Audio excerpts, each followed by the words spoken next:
Hello again, everyone. I'm back. This is going to be a quick video because I'm going to show you a technique that I use to fix an area that didn't come out like I wanted, and so I had to back up, fix it, and now I'm going to fill it in. So what I had was, there was a hump in this hood from where I filled it in. It was from the top of the vent. And so that side over there, I cut out the whole section and flattened it, and then used wood to support it and fiberglassed it in. It was a lot of work. So I thought, oh, I don't need to do that. I can just fill this in. I'll cut the front edge, raise it up, and then just fill in the back edge. Well, the problem was that by the time it sat on top of the C8 hood underneath, it was taller than that side. So I had two choices, either raise that side up to match or lower this side. I decided I liked that side, so I decided to lower this side. So to do that, I had to grind down the high spot. Well, when I did, I ground through the fiberglass. I could actually see the C8 hood underneath. So I lifted it up, put some Gorilla Glue under it, screwed it down, and then I purposely made it lower than that surface so that I could put a skim coat of body filler on there. Get it flat without sanding through or grinding through the fiberglass again.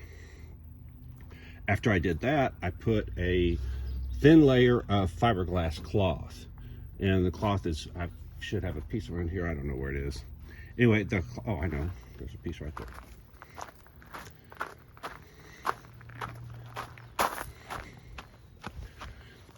Here's what the cloth looks like. It's relatively thin, very flexible. So I put a layer of it down with some resin. If you get the right mixture, there's an online calculator that shows you. It should be 0.08 of an inch thick, the whole thickness of the layer. So you can be real close, and in most cases, if you have the two sides similar, you could just put it down and nobody's going to notice 0.08 of an inch difference. But in this case, it wasn't the right surface anyway, so I went ahead and lowered it. Anyway, so then I used the Gorilla Glue to glue this back down because this thing's really flexible, you can see. So I wanted it to be solid, so right through here, it's solid. All right. Then when I put the layer of fiberglass down, I wanted it to be as smooth as possible. So this stuff right here is called peel ply. It's used mostly for carbon fiber when they do vacuum infusion. And what it does is it absorbs all of the excess epoxy resin so that you don't have extra. The reason why is because ideally there's a perfect ratio of resin to fiber to get it as light as possible and as strong as possible. The fiber is light, you just saw that was a really light piece. The resin's heavy, so if you put too much resin, it's going to make the part heavier. If you're going with carbon fiber, one of the main advantages is lightweight. It's kind of silly to spend the money on carbon fiber and then make the part heavy using too much resin or epoxy. So what this does is this material absorbs all of the excess. The other thing is with the resin, there's wax in it. The resin relies on not being exposed to air to help it cure. So what happens is the wax rises to the top as it cures and seals it. The problem is that you have a layer of wax on everything, so you have to make sure you sand off that layer of wax.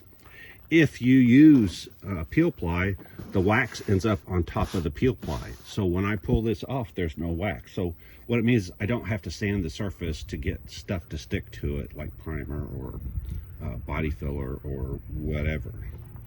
The other thing is it gets a really smooth surface. You get the pattern of this material on the surface, which is a very fine pattern, very fine weave. So that's good enough that you don't have to do anything to get a better surface finish. All right, now the thing that's kind of magical about this, it has some kind of release stuff on it that makes it to where it doesn't stick.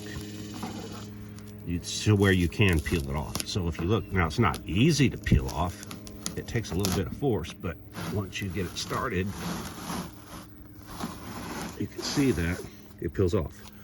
This looks like polyester or one of those materials. Don't use it. I actually bought some thinking I was going to try it, and then I read on the internet about somebody that tried it, and they literally could not get the cloth. Once the cloth got soaked, it was permanently bonded. They could not pull it off. So this stuff has some kind of release agent that allows you to peel it off. There we go. All right, this is a one use because now this is soaked. Now it's stiff. It was, you know, regular material out here. Now it's stiff because it has that wax and excess resin in it. So now I have a surface that is as good as I could get it, or as good as I wanted to get it. I could have gotten it better. And it's ready to be sanded. Now the edges, oh, that's the other reason. The other reason I use the peel ply is when you put this, even though it's only 0.8 of an inch thick, you end up with the 0.8 of an inch step. So what I did was I purposely put too much resin on and spread it out to the surrounding surface. And what that did is it gave me a feather edge. You can see this area. I didn't sand right here, so it didn't stick right here, but you can see how thin this is. So what happens is it almost tapers off to nothing. Oh, and I forgot to mention, after I put the peel ply on, I use a cheap paint roller. I have the rollers for fiberglass work, which are aluminum and have grooves in them and all that. They're a pain in the butt to clean. I'm lazy. I hate cleaning stuff. I found out for me, these cheap rollers, paint rollers, can't use foam ones because the material eats the foam. But these are the fine cloth ones that are made for, you know, finish rolling. So I use those. They're like 50 cents a piece if you buy them in bulk. So they're one use. I just go, after I put down the fiberglass first and the resin, I roll it to get all the air bubbles out. Then I put the peel ply on and I roll it to get it smoothed out. Unfortunately, rolling it like that, the peel ply sometimes puts air bubbles in it. So then I take a Bondo spreader and I go over the peel ply like this, and I work from the center out. Get all of the air bubbles out and make sure that as I go around the edge, I get that taper that I want. Okay, so that means this area right here, there's nothing sticking up. If I hadn't done that, there would be a step somewhere along here, 0.8, and I would just have to sand it off. This way, I don't have to sand it off. Okay, anyway, I just wanted to show you that because whenever I sand through something, it has to be fixed, and this is the best way I found. Only adding 0.8 of an inch, using this gets me a smooth surface, and again, like I said, in most cases, nobody would see 0.8 of an inch. So as an example, this is a place where that happened. When I sanded, I went through, there's a crack right there. I'm not sure if you can see, but it flexes a little bit. I've got to fill that in. I can't just put body filler on top of that because it won't be structural. The crack will come back and haunt me again. So what I'm going to have to do is I'm going to have to grind this out. Well, once I grind it out, I need something to span that surface. I've got the Bondo jelly, and it says put the jelly down, then put a layer of cloth down, and put the jelly on top. I could do that, or I could just go ahead and do what I just did there. I could grind this down, put resin down, put a piece of cloth down, and put resin on top. 6 of one, half a dozen of another. The advantage of the jelly is it has more structure to it, so you can actually use it as a filler, and it has some fill capabilities to it. The resin does not have any fill capabilities to it, so it's just going to act like a liquid or semi-liquid. And go ahead. So I don't know which is the better approach here, 6 of one, half a dozen of the other, but I wanted to mention that. I could just grind this down and use my fiberglass reinforced filler, but I'm kind of hesitant to do that. I don't know. I'll decide later today. I have to get this fixed today. My goal for today is to get this hood done as much as I can. One of the things I've noticed is that the hump here in the center isn't 100% symmetrical. If I look at it, it's a little higher on the left side than on the right side. The right side slopes down. So what I'm planning to do, and that's my fault, I made this out of too thin a fiberglass. I used the minimal amount because I knew I was going to modify this heavily.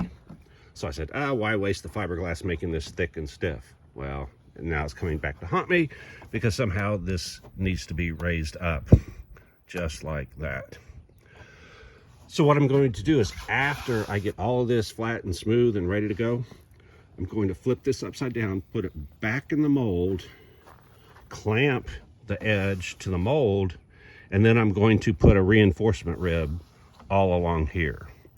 Now, if you look, I'm going to have to make sure that it doesn't interfere with the wipers, because right there, it just barely clears the wipers. Anyway, that's also. So if I have a perfect day, by the end of the day, I will have the hood all surface finished. I will have it in the mold upside down. I will put that reinforcement rib on there, and this hood will be done. Well, other than little areas like this where, you know, I really need the other piece here to get this gap. But the rest of this is done. Oh, and I also have the same issue over there, where this extends past the actual factory edge was way down here. It comes here and it comes like that. I wanted it to curve more to make this curve continuous. So I went ahead and extended this, what is that, about 2 inches. So right now the edge of the C8 hood was way down here. So I went ahead and extended it another 2 inches. So now I've got to do the gap there. But you can see that it's okay up until here. So now I've got to build that area up. And the other side needs to match, so I've got to figure out what's the right way to do this side. Anyway, like I said, perfect day. I'll have the hood completely finished. Even if I get the hood finished without this, at least I'm, you know, close enough. All right, I'm signing off. Like, subscribe, hit the alert, and if you want to donate something, hit that thanks. And if you can't see what I'm doing, you don't know Jack.